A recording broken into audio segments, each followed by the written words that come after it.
nang mo kung sinabi at simula rom musuam na somata sodatina adi itu tim tanadia mata tanding sudah natinga kamapun do ini adi bendu pakindia kapun amata sandan itu bodo ini izinnya mikile sudah dia ketika kena untuk poin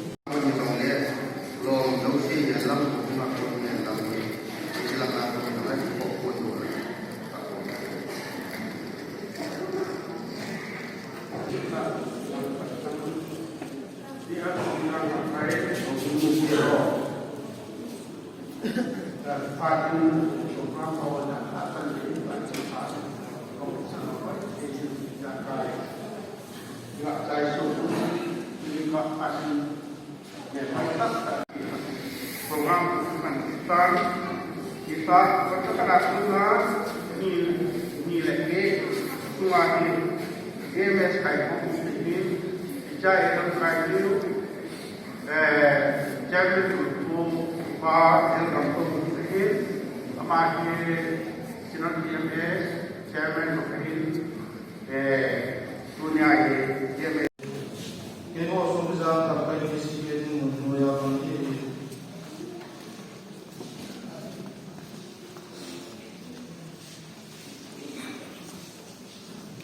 Nomination meeting namun so executive in charge apart UTM and for 14 January 2022. Ang sabihin ko Cheng William to Chairman Pang ng Kamu Buitir Inasi Suto Pranin so design ng kay SKR Advisor pun di sahab lain tahun nasun meeting paglakin ex-secretary Anggota Punta Bukit Presiden Kota Sumedang sampai ke Jawa Barat State 2021. Kumtua sumki muzate kesi-kesi terbaca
Mizo se ipada tu ha sei po landing ta sabnu ngahin ikal so thei po bit mi izatam hi so bit tutena ile ki vai mo ka ho to la no gele ni bit rechi sumajo o bumi te ho tagau ana bahmani ui hoi din sing tu din kai hoi din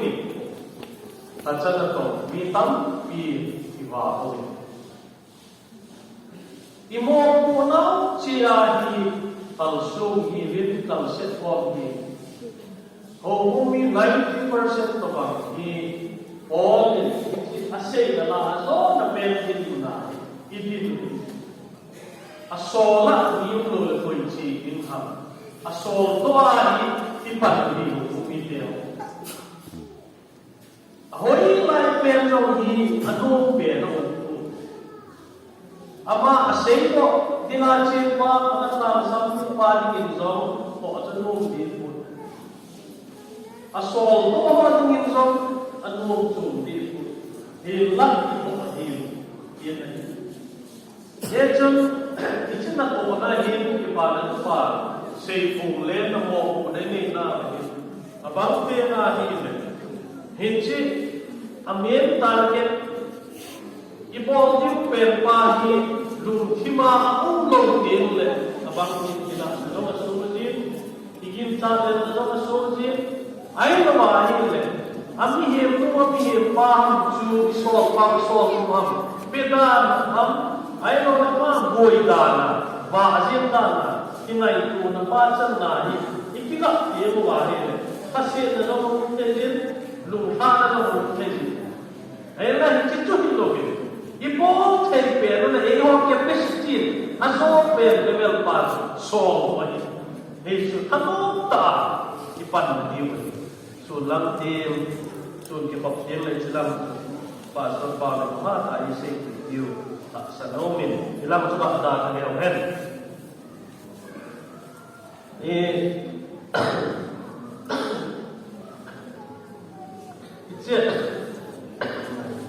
iche na dia ka momin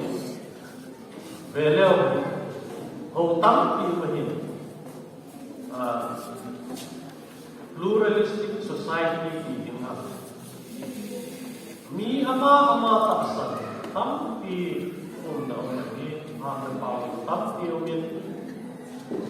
it is said to Lovin Christian whom he pat ki layo sun ho tam pi la Christian whom he pat hechi ahum ki pat na hin martan sang no min hang santa gol doji na ni min ai lo ma ile amuna amtina chila ipana pa se to le no ai pakai Yesu Krista ministry na to na ito solta pole ito kipana pa asin sa adan ni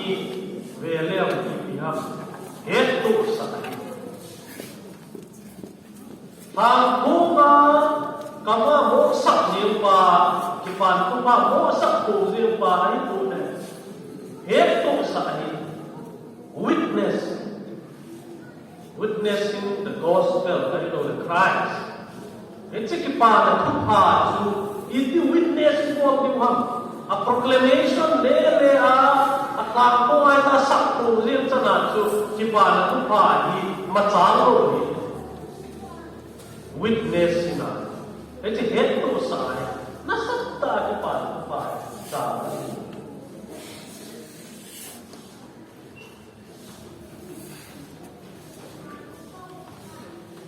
Ito Paul to atikuna lo kasi na inzong imubin to temple so sa te zengzong to pagaw kin atiket tignaw hensi pagaw kin to ipisi fenta so sa ho to ai lo le sei de jang diu ham kipeti diu ham han san mai mai kun ham ai lo mai le gum ta le ham san ta apan jing lam na diu ham alung mon jing mai mai na diu ham ai ko in tin pagao khin na chu wa hu chu de han san na le wa keima het to sa napan diu ahi nasi Jerusalem Judea ng Susia Samaria ng Isit Polkim Vel Giza Ima Het Tu Sa Napan diu hi Yesus Kristus hidup ng tubuhan muli isit na muncul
Vang sinh dấu lúa vang ấy bố nốt tiêu mặt bao phim sư lô quý tế lệ giả là mà chạy na mà chẳng phim bố hèn lắm đuôi bác ai Giêsu Christa mình bị sinh tế lệ bàn bà quá phim mai lúc na vì lệ tình cũng tạo ra bao thì cái của tế lệ một vị là số tu nhà hông kinh ổn